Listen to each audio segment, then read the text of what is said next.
এদিন হওক আমি একেবাৰে শেষৰফালে আগবাঢ়িছোঁ। যেতিয়া আপোনালোকৰ ফালৰ পৰা সমজুৱা ডেকা আপোনালোকৰ ফালৰ পৰাই পইচাৰে বক্তব্য ৰাখিব বুলি আশা ৰাখিলোঁ। কালিৰ পৰা মই এই অনুষ্ঠানটিৰ লগত মঞ্চৰ পৰা আদি কৰি বিভিন্ন কথাত লাগি আছিলোঁ। মোক লাহনদেৱে কৈছিল কিবা এটা ক'ব লাগিব। মোৰ দুটা কথা মনত পৰি আছে, জ্যোতিপ্ৰসাদ और मेरा शास्त्रीय কথা। ये नया निजा भक्ति कथा हम कब खुशिशो ये नया शहर है दिल बहला कर जाए दिल मिले या ना मिले हाथ मिला कर जाए और दुनिया कथा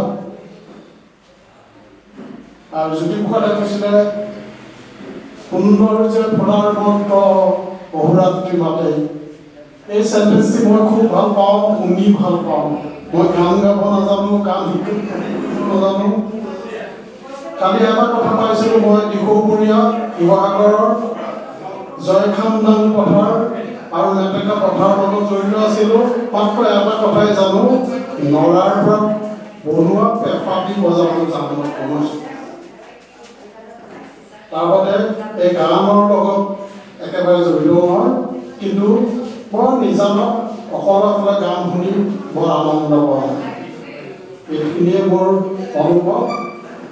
বিশেষকৈ আমাৰ লাহন দম্পতীয়ে জীৱনৰ চাকৰিৰ দিনকেইটা শেষ কৰাৰ পিছতো ক'ভিড কালত তেওঁলোকৰ সৃষ্টিত বয়ান আপ্লুত হ'ল।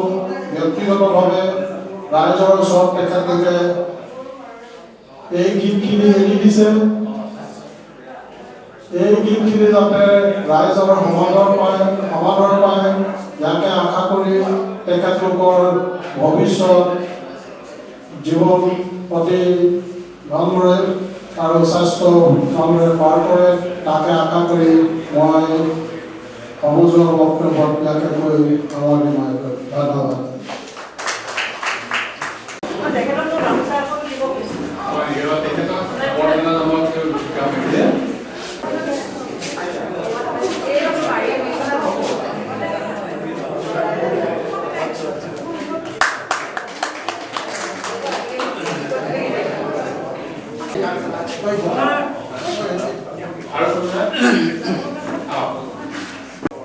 মাননীয় সভাপতি মহোদয় আৰু উপস্থিত গুণীজ্ঞানী ব্যক্তিসকল, লাহন দম্পতি আচলতে মোৰ প্ৰতিনিধি। আমি ডিব্ৰুগড় গান্ধীনগৰ শ্ৰীমন্ত পথত থাকোঁ। মোৰ ঘৰটো প্ৰথম। মই ডাক্তৰ হুছেইন বৰা আৰু তেখেতৰ অলপ সময় যাব লাগে। সেই ৰাতিপুৱা গধূলি আমি প্ৰায় লগ পাওঁ। কিতাপ পত্ৰ লিখা মেলা বহুত ধৰণৰ আলোচনাই হয়, যিহেতু ময়ো কিছু লিখা আৰম্ভ কৰিছোঁ। মই চাকৰি কালত অৱশ্যে কৰিব পৰা নাছিলোঁ। যেনেকৈ ৰাম ডাঙৰীয়াৰ চাকৰি কালত কৰা অসুবিধাৰ পাছত অৱসৰ লৈহে কৰিছে। মোৰ অৱসৰ গ্ৰহণ কৰা আজি প্ৰায় 16 বছৰ হ'ল। মোৰ তেখেতো সিদিনাহে ৰিটায়াৰ হৈছে। গতিকে তেখেতে প্ৰয়াস কৰিছে। মই প্ৰতিনিধি হিচাপে খুব সুখী হৈছোঁ। মোৰ ফালৰ পৰা তেখেতসকললৈ আন্তৰিক ধন্যবাদ জ্ঞাপন কৰিছোঁ আৰু আশা কৰিছোঁ তেখেতসকলে এইদৰে যাতে লিখা মেলা কৰি থাকে, গীতবিলাক আৰু যাতে লিখে। যিহেতু ময়ো গীত লিখিছোঁ, কিন্তু মই লিখা গীতখিনি এটা পাৰ্টিকুলাৰ কমিউনিটিৰ কাৰণে, যিহেতু মই লিখা গীতখিনি হ'ল সোণোৱাল কছাৰী হুঁচৰি গীত মই লিখিছোঁ। এটা সেইখিনি গীতৰ কথা বেলেগ। গতিকে এই গীতখিনি সমূহ আমাৰ অসমৰ ৰাইজৰ কাৰণে তেখেতসকলে এৰি দিছে। গতিকে খুব ভাল কথা।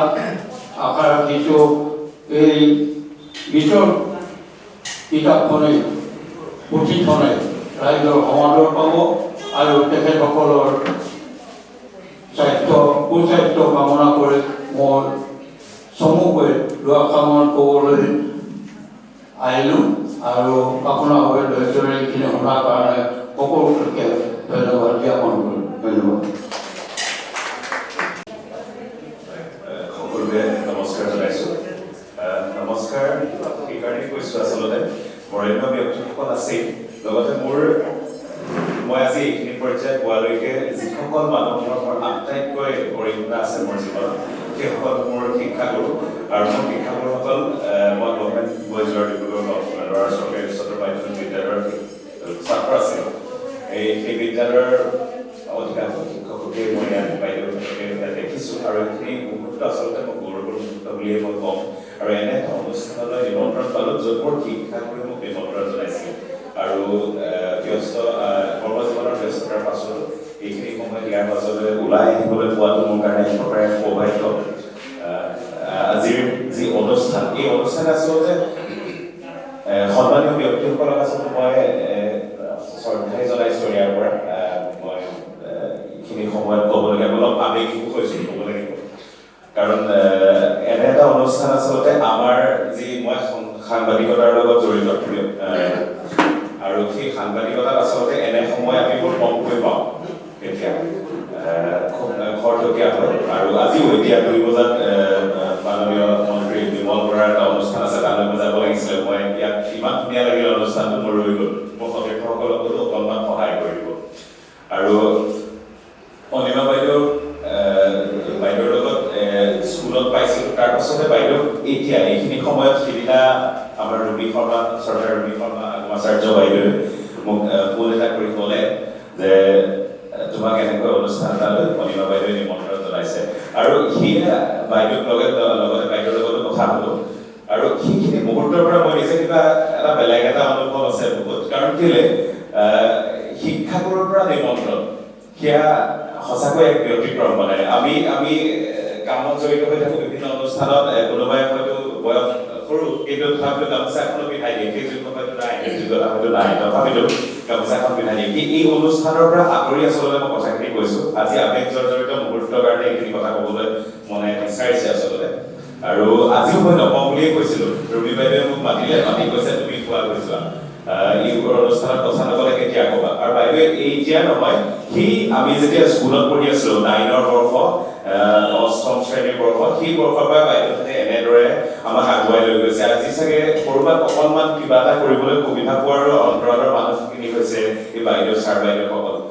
সকলো ছাৰ বাইদেউ, পৰমিন্দ্ৰা ছাৰ আছে, অনিমা বাইদেউ আছে, সত্যৱতী বাইদেউকো মই এতিয়া পালোঁ আৰু শ্ৰদ্ধাৰ শিক্ষাগুৰুসকল আছে, তেখেতসকলক ধন্যবাদ। লগতে আজিৰ অনুষ্ঠানটোলৈ আহোঁ। গীতি মল্লিকাৰ যিখিনি গীত, সেই গীতখিনি আওৰাই অকণমান চালোঁ। গীতখন চাবলৈ সুবিধা পোৱা নাই, মাজে মাজে অকণমান চাইছোঁ আৰু চোৱাৰ পাছত এনে অনুভৱ হৈছে আমি ক'ৰবাত এইখিনি সমল আকৌ বিচাৰি পাইছোঁ। আৰু এইখিনি সমলৰ কথা ক'বলৈ গ'লে মই অকণমান ক'ৰবাত কেনেবাকৈ সংগীতৰ লগত জড়িত হৈ আছোঁ বৰ্তমান সময়ত। সেই পৰ্যায় পোৱাগৈ নাই। যিসকল বৰেণ্য ব্যক্তি আছে তেখেতসকলৰ যি সৃষ্টি আছে, সেই সৃষ্টিৰাজিৰ লগত মই খাপ খাব পৰাকৈ পোৱাগৈ নাই। মোৰ এটা গীত আছিলে শেহতীয়াকৈ ৰূপম ভূঞা, অসমৰ সংগীত শিল্পী ৰূপম ভূঞাই গাইছিলে, বাঁহীৰ বুকুৱে দিলোঁ। এই সুযোগতে সকলোকে কৈছোঁ অকণমান শুনিবলৈ যদি সুবিধা হয় শুনি চাব। আৰু বিভিন্ন সংগীতৰ কাম এনেদৰে কৰি থকা হৈছে এই সময়ত। আৰু এষাৰ কথা কম, গীতি মল্লিকাৰ এটি গীত মই গীতি মল্লিকা নহয় আৰু এটি গীত উন্মোচন হৈছিলে, সেই গীতটোৰ মই টেকনিকেল কথাটো কৈছোঁ। তাৰমানে কি হয়, এই যে আমাৰ বৰত্ব ব্যক্তিসকলে কৈছে যে অসমীয়া ভাষাটো ক'ৰবাত 47%হে মানুহে ক'বলৈ অসমত মানে এতিয়া ব্যৱহাৰ হয় বুলি কৈছে। কথাটো এনেকুৱা, সি যে য'ত আদিপাঠ সূচনা হয়, য'ত ভাষা ঘৰৰ পৰা আচলতে যাব লাগে, স্কুলখনৰ পৰা যাব লাগে।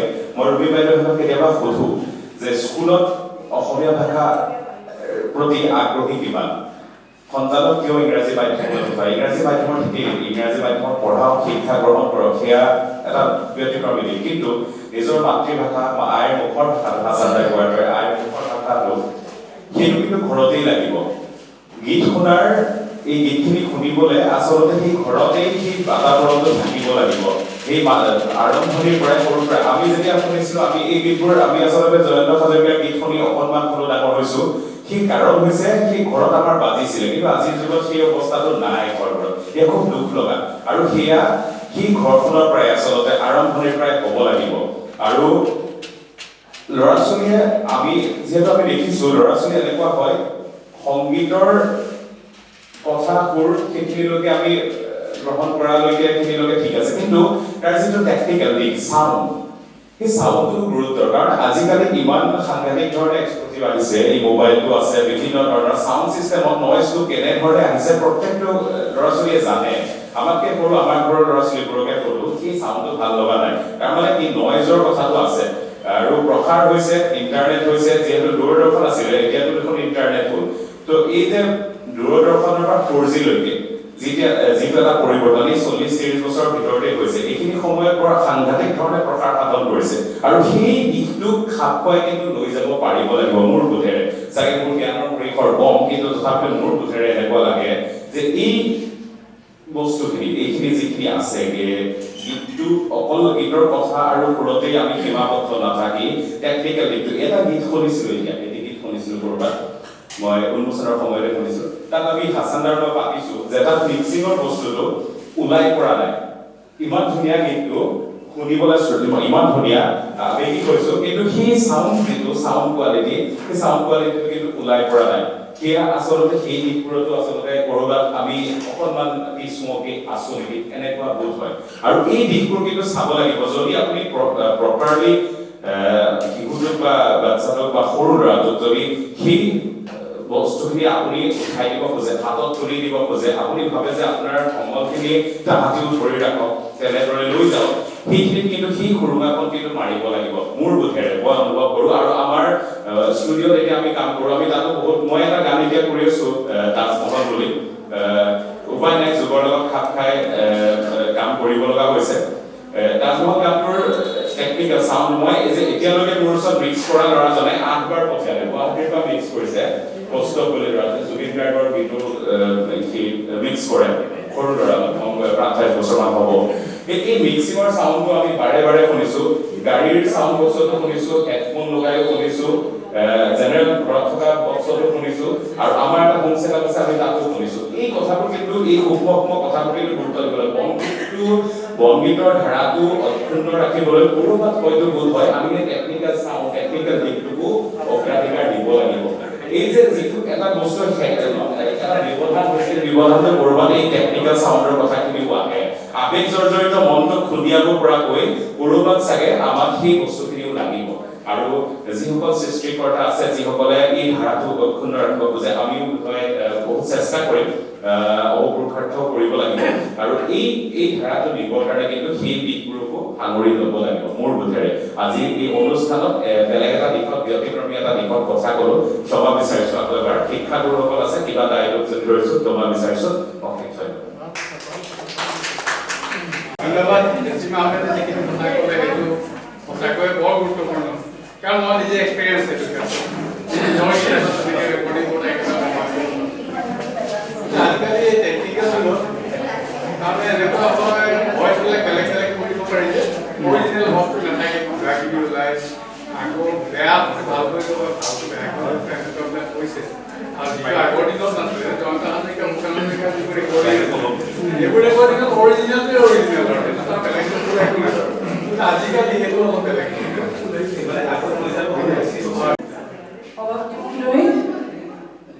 নিমন্ত্ৰিত অতিথিসকল, মই অকণমান সময় কম বেছি নকৰোঁ, কাৰণ ইতিমধ্যে সময়বোৰ দেৰি হৈ আহিছে। মই ডিব্ৰুগড় গভৰ্ণমেণ্ট কলেজতে কাম কৰিছিলোঁ, তাতে অনিমা তাতে লগ পাইছোঁ, মোতকৈ পিছত অনিমা জইন কৰিছে। কিন্তু অনিমাৰ ঘৰৰ পৰিৱেশৰ কথা শুনি মোৰ ইমান ভাল লাগে। অনিমাৰ দেউতাকে খোল বজাইছিলে, তেতিয়াৰ দিনত সাংঘাতিক কথা, আৰু তেখেতে নৃত্য গীত কৰিছিলে। গতিকে অনিমাৰ দেহাৰ ৰন্ধে ৰন্ধে গীতৰ বিভিন্ন সুৰ, কিবা কিবি নৃত্য গীত এইবিলাক একদম সোমাই আছে অনবৰতে। আৰু তেখেতসকলৰ ঘৰখনৰ বিষয়ে চবেই জানে, শিক্ষাৰ দিশত তেওঁলোক কেনেকুৱা আগবঢ়া, সকলোৱে ষ্টেণ্ড কৰে, এইটো যে মানে মানুহে শুনিলে মানে একদম মানে আচৰিত হয়, চবেই ষ্টেণ্ড কৰিছোঁ, মই বোলো চবেই ষ্টেণ্ড কৰে, কথা পাতি বুলি ক'বই লাগে। তাৰপিছতে হেৰি কিন্তু ইমান সাধাৰণ এটা পৰিয়াল গ'লে মানে পূৰ্ণিমাৰ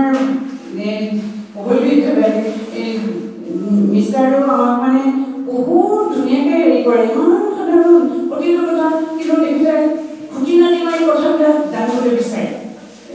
দিনৰ ভাবি মানে প্ৰতিটো কথা কিবা এটা সুধিলে মানে খুটি নাতি মাৰি পেলাই তেখেতক ক'ব লাগিব, আৰু যদি আমি ক'ব নোৱাৰোঁ নহয়, তেখেতে ইণ্টাৰনেট চাই কিবা চাই পেলাই কথাটো ধুনীয়াকৈ বুজাই দিয়ে।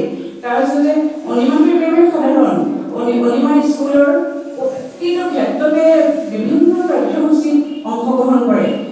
এটা সময়ত মোৰ মনত আছে, আমাৰ বিদ্যালয়ৰ অধ্যক্ষ আছিলে তাহিৰ বুলি ছাৰ এজন, গতিকে মহম্মদ তাহিৰ ছাৰ যেতিয়া আছিল স্কুলত যি অনুষ্ঠান হওক অনিমাক তুমি বনগীত গাবা দেই, আৰু অনিমাৰ দেহাত বনগীতবোৰ ইমান ধুনীয়াকৈ ওলাই নহয়, তেতিয়া মানে একদম মানে গাঁৱৰ মানে আমাৰ অসমৰ কেঁচা মাটিৰ গুণ পোৱা যায় অনিমাৰ গীতবিলাকত। ঠিক তেনেকৈ সুন্দৰ কবিতাও লিখে, আৰু নিজৰ যদি কিবা এটা নাথাকে তেতিয়াহ'লে যিকোনো পৰিস্থিতিত অনিমাক লৈ গৈ পেলাই যদি কবিতা এটা লিখি দিবলৈ কোৱা হয় অনিমাই লিখি দিব পাৰে। এই টেলেণ্টটো চবৰে তাত নাথাকে, কাৰোবাৰ হয়তো ভিতৰত বহুত বস্তু আছে কিন্তু লিখি দিব নোৱাৰে ঘপককৈ। গতিকে মানে এই অসমীয়াৰ যিবিলাক শব্দ, এতিয়া এখেতসকলেও কৈছে যে যিবিলাক মানে মানুহে নজনা, আজিকালি ল'ৰা ছোৱালীয়ে সেইবোৰ শব্দ নাজানে, গতিকে তেনেকুৱা ধৰণৰ শব্দবিলাক আমি শুনিবলৈ পাইছোঁ গীতত আৰু জানিবলৈ পাইছোঁ। অনিমাই কিন্তু সেইবিলাক জানে, কাৰণ অনিমাই পথাৰ ভাল পায়, পুখুৰী ভাল পায়, নৈ ভাল পায়, এনেকুৱা ধৰণৰ বস্তুবিলাক ভাল পায়, গতিকে তাৰ লগত সম্পৰ্ক থকা সেই শব্দবিলাক জানে। গতিকে মই বৰ বিশেষ একো নকওঁ, আমি সংগীত আমি স্কুলৰ কোৰাছে গাইছিলোঁ, সঁচাকৈ ক'বলৈ গ'লে অনিমাই আগধৰে আমি সমবেত সংগীত সদায় গাইছিলোঁ, কিন্তু অকলশৰীয়াকৈ গান এটা সম্পৰ্কে গাবলৈ আমাৰ মিউজিক চিউজিকৰ লগত আমাৰ দিগদাৰ, এনেই গাব পাৰোঁ আমি আগৰ দিনীয়া মানুহৰ নিচিনা গীত গোৱা ধৰা এনেকুৱা। গতিকে এখেতসকলে কোৱাৰ নিচিনা, কিন্তু এনেকুৱা মানুহ লাগে যে গীত এটা গাইছে তাত উচ্চাৰণটো শুদ্ধ হৈছেনে, শব্দটো শুদ্ধ হৈছেনে, এই কথাবিলাক ক'বৰ কাৰণে মানুহ লাগে। তেখেত হয়তো গীতিকাৰো নহ'ব পাৰে বা সু গায়কো নহ'ব পাৰে, কিন্তু তেখেত একদম নীৰৱ শ্ৰোতা, এনেকুৱা মানুহ আছে আমাৰ মাজত বহুত। গতিকে তেখেতসকলে আগবাঢ়ি আহি পেলাই যদি এনেকুৱা ধৰণৰ কিবা কিবি গণ্ডগোল থাকে তেতিয়াহ'লে সেইখিনি অন্ততঃ শুধৰাই দিবলৈ কুণ্ঠাবোধ কৰিব নালাগে। এতিয়া অলপ দেৰি আগতে জেচি আহিলোঁ, মোক বোলে জোনা তোমাৰ পৰিচয় কোনেও নাজানে, তুমি যদি এনেকৈ থাকে তোমাৰ কোনো একো পৰিচয়টো নল'বই, অপৰিচিত হৈ থাকিব সদায়, আৰু ইমান দূৰৰ পৰা আহিছে, ইমান মানে নিজৰ কিবা আছিলে যদিও সেইখিনি এৰি থৈ আহিছে, মই বোলো দুআষাৰ কথা কোৱা তুমি ইয়াতে, এতিয়া ময়ে জোৰ কৰি পঠিয়াইছোঁ। গতিকে অনিমা লাহন আৰু তেখেতৰ হেৰি দীননাথ ডাঙৰীয়াই তেখেতসকলৰ ভৱিষ্যত বহুত উজ্জ্বল মই ভাবিছোঁ, কাৰণ ইমান ডাঙৰ এটা পদক্ষেপ লৈছে। এই পদক্ষেপ কিন্তু চবেই ল'ব নোৱাৰে, তেওঁলোকে ইয়াৰ যোগেদি যে আমাৰ অসমীয়া সমাজখনৰ বহুত উন্নতি কৰিব পাৰিব আৰু উঠি অহা প্ৰজন্মক বহুতখিনি শিকাব পাৰিব। গতিকে তেওঁলোকৰ উজ্জ্বল ভৱিষ্যত কামনা কৰি মই মোৰ বক্তব্য সামৰণি মাৰিছোঁ।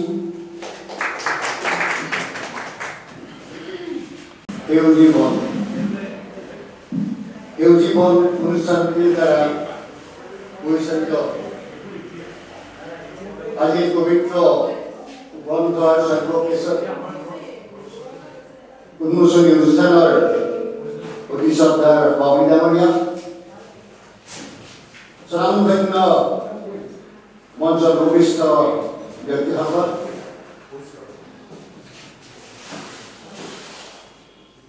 আৰু এজন নাম লৈ লৈছোঁ সন্মানীয় ডিব্ৰুগড় পেঞ্চলা সন্থাৰ আমাৰ সভাপতি ডাঙৰীয়া একেলগে আহিব আজি অনুৰোধ কৰি আছে, তেখেত সিং ডাঙৰীয়া আৰু সম্পাদক পেঞ্চলা সন্থাৰ ময়ে সকলোকে মই আৰু ইংৰাজী নৱবৰ্ষৰ প্ৰাক মুহূৰ্তত আন্তৰিক অভিনন্দন জনাইছোঁ। এই অনুষ্ঠানটোত বহুতো সভা হয়, কিন্তু সকলোৱে মাতে, কিন্তু আমাৰ সময় নহয় গাইবলৈ। আমাৰ বাইদেৱে 3 দিনৰ পৰা লাগি আছে, বাইদেউ আৰু ভিন্ন দুই লাগি আছে, এয়া চাফ চিকুণ কৰা, এনেকৈ সভা পাতিব। আমাৰ মনটো এনেই কৈছে যে আমি থাকি যাওঁ, আমাৰ লগতে আমাৰ কাশ্মীৰ ডাঙৰীয়া আছে, আমি থাকোঁ যে বাইদেউ সহযোগ কৰি আছোঁ, এনেই মনটো ভাল লাগিছে। সভাপতিয়ে মই স্বীকাৰ কৰোঁ যে এইখন সভাত আমি নিমন্ত্ৰণ দিছে আমি থাকিমেই আজি আমি চাওঁতে তেখেতসকলৰ ইমানখিনি একাগ্ৰতা দেখি সঁচাকৈ খুব বিচলিত হৈছোঁ ভাল লাগিছে খুব আনন্দিত হৈছোঁ আমি যাওক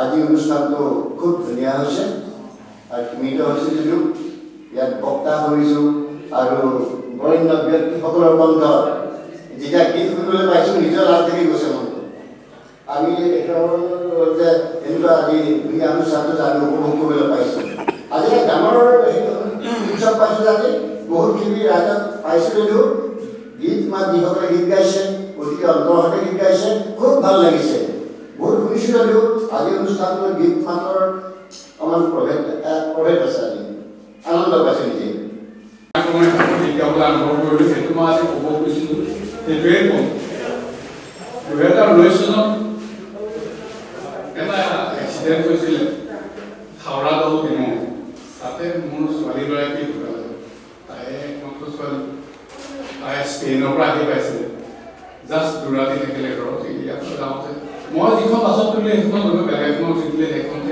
এক্সিডেণ্ট হ'ল এই ঘটনাটোৱে তাৰমানে মোক বহুত হেৰি কৰিলোঁ মই গীত লিখা মানুহ নহয় মই কবিতা লিখা মানুহ নাছিলোঁ কিন্তু কি হ'ল প্ৰথমবাৰ এটা কবিতা লিখিছিলোঁ সেইটো হেঙুল থিয়েটাৰৰ মানুহে পালে কবিতাটো পাই পেলাই পঢ়ি পেলাই মোলৈ পঠাই দিলে মই শুনি ভাল নাপালোঁ যিদিনা গলাই গৈছিলোঁ বোলে এটা কবিতা লিখিছিলোঁ সেইটো গীত কৰি গালোঁ মই তেতিয়াহে মই আগতে এনেই গাইছোঁ স্কুলতো গাইছোঁ এইটো আৰু গায়ক বুলিব নোৱাৰে একোৱে ক'ব নোৱাৰিম তাৰপিছত এই গীতটো শুনি পেলাই বৰ বেয়া পালোঁ কাৰণে মই নিজে ময়ে গাওঁ বুলি গাবলৈ ধৰিলোঁ সেইটোৱে জীৱনৰ প্ৰথম গীত ইউটিউবত আছে যিদিনা গলাই গৈছিলোঁ মোৰ নামটো মাৰিবলৈ ওলাই যাব আৰু মই তাইক লৈ মুঠতে 16টা গীত লিখিলোঁ এই 16টা গীতৰ ভিতৰত মই ইতিমধ্যে 4টা ৰেকৰ্ডিং কৰিছোঁ তাৰে 2টা এটা গাইছে অদিতি ভূঞা এটা গাইছে তেওঁৰ ল'ৰাটো অনুৰাগ বৰুৱা আৰু বাকী 2টা মই গাইছোঁ এটাই ৰিলিজ হৈছে আকৌ এটা 22 ফেব্ৰুৱাৰীত ৰিলিজ কৰিম সেইখিনি গাই নবনাওঁ মই কিন্তু সেইটোৱে এটা চেণ্টিমেণ্ট লৈ পেলাই মই আচলতে হেৰি কৰিলোঁ ইউটিউবত পাই বাইদেউহঁতে ভাবিলে যে সি ভাল গায় মই নিজে সুৰটো নিজে গাওঁ লোকগীত গীত নাই গোৱা তাইক লৈয়ে গাইছোঁ এইবাৰৰ কিন্তু খালি লোকগীত নাই গাওঁ লোকগীত গোৱা গ'লে মানুহে বেয়াও পাইছে কিছুমান অলপ দুখ লৈ নাথাকিব গতিকে লোকগীত নাই গাওঁ সেইকেইটাই গালোঁ আৰু এই মিটিংখনত বোধহয় সেইটো লিংকতে মাতিছে নহ'লে মই এইটো কাৰণে নিমন্ত্ৰণ পাবৰ যোগ্য ব্যক্তি বুলি মই নিজকে আমি ভবা নাই নাভাবোঁ খালি এটাই ভাল লাগে সৰুকালতে স্কুলত আমাক শিক্ষা দিছিলে শিক্ষাগুৰুৱে আৰু যতীন্দ্ৰনাথ গোস্বামী ছাৰ চিনি পায় অসম সাহিত্য সভাপতি ঢুকালে তেখেতে যদি মোক সুধিলে মোকে নহয় গোটেই ক্লাছকে সুধিলে যে যি মানুহে গীত ভাল নাপায় যি মানুহে কবিতা ভাল নাপায় ফুল ভাল নাপায় তেওঁ কি কৰিব পাৰে কোনেও উত্তৰ দিয়া নাই মই ক'লোঁ যে যি মানুহে গীত কবিতা আৰু এইবিলাক ভাল নাপায় ফুল ভাল নাপায় তেওঁলোকে হত্যা কৰিব পাৰে হত্যাকে পৃথিৱীত গীত আৰু কবিতা বা ফুল ভাল নোপোৱা মানুহ খুব কমেই আছে গতিকে গীত ফুল কবিতা এইবিলাকৰ মাজতে আমি জীয়াই থাকিব লাগিব জীৱনটোৱেই তেনেকুৱা আমি নিজেও একোপা ফুলেই কিছুদিনতে আহিছোঁ ফুলিলোঁ একদম মৰহি গ'ল আকৌ নতুন ফুল আহিলে গতিকে এই জীৱনটোৰ মাজত আমি গীত সাহিত্য গীতি কবিতা এইবিলাকৰ মাজতে থাকিব লাগিব আৰু ৰিটায়াৰ কৰাৰ পাছত এতিয়া মই ভাবিছোঁ যে মই গীত লিখিছোঁ গীত লিখি গৈ আছোঁ আৰু সুৰো দিছোঁ নিজে গাইছোঁ নিজে যি আৰু ক'ব নোৱাৰা আপোনালোকে শুনিলে গম পাব ইউটিউবত মোৰ নামটো মাৰিলে আহিলে শুনি চাব মই আজি নেগাওঁ আৰু সেইটোৱে কামনা কৰিছোঁ আৰু অনিমা লাহন আৰু দীননাথ লাহনে আমাৰ ইয়াত তেখেতসকলৰ কথা সকলোৱে কৈ গৈছে ইমান ধুনীয়াকৈ কৈছে কথাখিনি তেখেতসকলক আজি চিনাকি নহয় তাহানি যুগ পাইছে টেকন'লজি ক্ষেত্ৰত গাঁৱলৈকে মই গৈয়ে যাওঁ আৰু কাকজান মোৰ তেনেই চাইকেল মাৰি ফুৰা জেগা গতিকে এই মুকলি পথাৰ আকাশৰ তলত থকা মানুহবিলাকৰ যিখিনি সৃষ্টিশীলতা থাকে এইখিনি কংক্ৰিটটো মহানগৰীত ক'বলৈ বহুত দিগদাৰ ডিব্ৰুগড় টাউনৰ মাজত থাকে বহুত দিগদাৰ আৰু মোৰ সেইটো কাৰণে বেয়া লাগে নতুন স্থানে সেইখিনি পোৱা নাই গাঁৱৰ পৰিৱেশ পোৱা নাই টাউনৰ মাজত ডাঙৰ হৈছে মই সেইকাৰণে ল'ৰাটোক বা ছোৱালীজনীকো মই দিছিলোঁ তাহাঁতি কিন্তু এইবিলাক শিকিছিলে এইবিলাক ভাল পায় ল'ৰাটোৱেও ভাল পায় কিন্তু আজিকালি সেইবিলাক আৰু অতি বিৰল গতিকে এইখিনিয়ে মই ক'লোঁ আৰু আজিৰ অনুষ্ঠানটো এটা ভাল দিশ হ'ল যে 64টা কি ধেমালি নহয়, এইটো এটা ভাল অৱদান। তেখেতসকলৰ এটা আশাপকীয়া প্ৰচেষ্টাৰ এইটো এটা জন্ম হ'ল আৰু বহুত ভাল গায়কে মই গালে সেইখিনি বৰ মানে চিৰযুগমীয়া গীত কৰিব। সেয়ে মানে সেইকাৰণে আমি কথা পাতি থাকোঁ কোনো লাহনামেৰিয়াও কৰে বাহিৰত কৰে যে গীতবিলাক কেনেকুৱা কি কৰিব লাগে কি কথা মোৰ আইডিয়া নাই, ইমান মই গীত শিকা নাই ক'তো, কিন্তু শুনাটো মোৰ পাৰফেক্ট। মই ট্ৰান্সলেট হ'ব নোৱাৰিলোঁ, কিন্তু কানচেন হয়, গানে শুনাত পাৰফেক্ট, শুনি ভাল পাওঁ, কানচেন হয় ট্ৰান্সলেট নহয়। গতিকে সেইভাগে জীৱনটো পাৰ হৈছে। আৰু ৰিটায়াৰ্ড হোৱা মানুহে বৰ বেছি কথা কয়, মানুহে বহুত বেয়া পায়, সেইকাৰণে মই বেছি কথা নকওঁ। কিন্তু আপোনালোকক এই আজি বৰ ঘৰুৱাভাৱে যে এখন মিটিং বুলি মই ভবাই নাই। আমি এটা অন্তৰৰ আলাপ এটা এনেকৈ পাতিবই লাগে। আমি আটাইখন গোট খাম, গীত ভাল পাওঁ, গীত গাবলৈও আৰম্ভ কৰিছোঁ। ক'ব নোৱাৰোঁ 60 বছৰ বয়সত গীত গাবলৈ আৰম্ভ কৰিছোঁ। টিভি চেনেলে এদিন আহি সুধিলে মোক 60 বছৰ বয়সত কিয় গীত গাল? মোৰ ছোৱালীৰ চেণ্টিমেণ্ট লৈ গাইছোঁ, অন্য একো নাই। সেইটোৱেই হৈছে। আৰু মই আশা ৰাখিছোঁ, উত্তৰোত্তৰ কামনা কৰিছোঁ। আৰু মনোজিত ভট্টদা তেনেই ঘৰুৱা মানুহ, মনোজিত ভট্টদাকো ভাল লাগিলে আজি। সকলোকে লগ পালোঁ, ঠিকানিটো ঘৰৰ মানুহ, আৰু সকলোকে লগ পাই খুবেই ভাল লাগিছে। মই আশা ৰাখিছোঁ এই অনুষ্ঠানটো এনেকৈ আগবাঢ়ি যাওক। আমি আটাইখনে গোট খাই আজি হেৰি ফুকনে বৰ ধুনীয়াকৈ গাইছে, তেওঁ উচ্চাৰণবিলাকো বৰ ধুনীয়া। আমাৰ যিটো অতিথিসকল কাৰ্যসূচী এটা আছে কাৰণে ক'ব লাগিব। জয়জয়তে মই সদাগৰ প্ৰায়খন প্ৰথমখন আগবঢ়াইছোঁ। আজি সদাগৰ বিচাৰতে চলাই দিয়া কাৰণে চন্দ্ৰগুপ্ত বৰাদেউ। দ্বিতীয়তে বন্দী দত্ত, তেখেত ধেমাজিৰ পৰা আহি আমাৰ গ্ৰন্থখন উন্মোচন কৰি দিয়াৰ কাৰণে তেখেতক মই সদাগৰ পৰা আগবঢ়াইছোঁ। টিকেন্দ্ৰজিৎ গগৈদেৱ, তেখেতে আমাৰ গীত উন্মোচন কৰি আমাক কিতাপ কৰাৰ কাৰণে সদাগৰ পৰা আগবঢ়াইছোঁ। আমাৰ ৰেডিঅ' চেণ্টাৰৰ ভট্টবন্ধু ভট্টদেৱ, তেখেতেও আহি আমাক সাৰুৱা বক্তৃতা দিয়াৰ কাৰণে সদাগৰ পৰা আগবঢ়াইছোঁ। আমাৰ অন্বেষা আৰু তেওঁ মাতৃ দুয়ো আমাৰ সুন্দৰভাৱে গীত পৰিৱেশন কৰি আমাক কৃতাৰ্থ কৰিলে, তেওঁলোকো সদাগৰ পৰা আগবাঢ়িছোঁ। আমি নিমন্ত্ৰণ কৰা প্ৰায় সকলোৱে আমাৰ মাজত উপস্থিত হৈছেহি। গতিকে বয়োজ্যেষ্ঠ আমাৰ গগৈ শুকাইদেউ, গগৈ শুকাইদেউ, বৰা শুকাইদেউ, মই শুকাইদেউ প্ৰমুখ্যে সকলোকে আহি ইয়াত উপস্থিত হোৱাত আমি অতিশয় আনন্দিত হৈছোঁ। তেখেত সকলোলৈ আমি সদাগৰ পৰা আগবাঢ়িছোঁ। আমগুৰিৰ পৰা সুশীল নাহনদেৱ আহি বৰ তাৰাতাৰিকৈ আহি ঘূৰি যাব লগা হ'ল। তেখেতলৈ আমি সদাগৰ পৰা আগবাঢ়িছোঁ। আমাৰ হাছান ইকবাল আহমেদ, তেখেত অকণমান দেৰি হ'ল যদিও আহি আমাক বহুত সাৰুৱা কথাৰে আপ্লুত কৰাৰ কাৰণে আমি সদাগৰ পৰা আগবাঢ়িছোঁ। প্ৰচাৰ মাধ্যমৰ ব্যক্তিসকল, তেখেতসকলে আজি উপস্থিত হৈ আমাক কাৰ্যসূচী সফল ৰূপায়ণত সহায় কৰিছে, তেখেতসকলৰ শলাগ লৈছোঁ আমি। এই অৱন্তি লগত জড়িত সভাপতি ডাঙৰীয়া, সম্পাদক ডাঙৰীয়া, কাছিম ডাঙৰীয়া, বৰা ডাঙৰীয়া আদি কৰি যিসকল ব্যক্তি আমাৰ মাজত উপস্থিত আছে, সেই সকলোলৈ আমাৰ নথৈ শলাগ আগবঢ়াইছোঁ। তেখেতসকল দিনটো যোগে আমাৰ মাজত আছে, গোটেই আয়োজনটো সহযোগ কৰিছে। আমাৰ কিতাপখনি সুন্দৰভাৱে আজি দিনটোৰ কাৰণে প্ৰস্তুত কৰি উলিওৱাৰ কাৰণে প্ৰেছৰ সত্ৰাধিকাৰ